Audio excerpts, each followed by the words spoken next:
আমাৰ central committee বিশেষকৈ আমাৰ চেণ্ট্ৰেল কমিটিৰ চেণ্ট্ৰেল সভাপতি শ্ৰীযুত প্ৰমোদ বড়ো ডাঙৰীয়া মই বিশেষভাৱে ধন্যবাদ জনাম। আজি তেওঁৱে মোক নমিনেট কৰিছে গোসাইগাঁও ইলেকশ্যনত 1 নম্বৰ গোসাইগাঁও ইলেকশ্যন চিটটোত ৰিপ্ৰেজেণ্ট কৰিবলৈ। চ' মই তেওঁৰ আশাটো মই বহুত আখৰে আখৰে পালন কৰিব চেষ্টা কৰিম আৰু তেওঁৰ লগতে আমাৰ সকলো নেতৃবৃন্দ তথা আমাৰ পাৰ্টিৰ সকলো ৱৰ্কাৰ তেওঁলোকক মই মোৰ আন্তৰিক ধন্যবাদ জনাইছোঁ আৰু অভিনন্দন জনাইছোঁ। আজি যে সকলোৱে মোক বিচাৰি পিনে ওপৰৰ এটা আবেদন এটা দিছিলে বা ৰিপৰ্ট দিছিলে যে আজি ডিষ্ট্ৰিক্ট প্ৰেচিডেণ্টে বাগজৰি ল'ব লাগে বুলি। আৰু ইয়াৰ মাজতে মই আৰু এটা বিশেষ কথা ক'ব ওলাইছোঁ। আমাৰ এতিয়াৰ যোনজন MLA তেওঁৰ টাৰ্মটো শেষ হ'ল।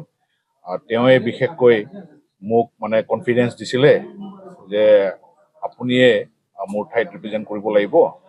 তো মই বিশেষ কাৰণত এইবাৰ নেখেলোঁ। তো তেওঁৱে মানে মোক বহুত অৰিহণা যোগাইছিলে। তো মই একচুৱেলি নাজানিছিলোঁ যে মোক যে চুজ কৰিব, কিন্তু ভিতৰে আমাৰ এতিয়াৰ MLA শ্ৰীযুত কিৰণ বসুমতাৰী ডাঙৰীয়া আৰু আমাৰ মহামান্য এক্স চিফ প্ৰেচিডেণ্ট তেওঁলোকে ভিতৰে মোক থিৰাং কৰি থৈ দিছিলে। আৰু মই যোৱাকালি শুনি মই বহুত আনন্দিত আৰু মই তেওঁলোকৰ যিটো আশা সেই আশাটো আখৰে আখৰে পূৰণ কৰিম আৰু আমাৰ পাৰ্টি ৱৰ্কাৰ যিটো বিচাৰে সেইটো মই আখৰে আখৰে পূৰণ কৰিম।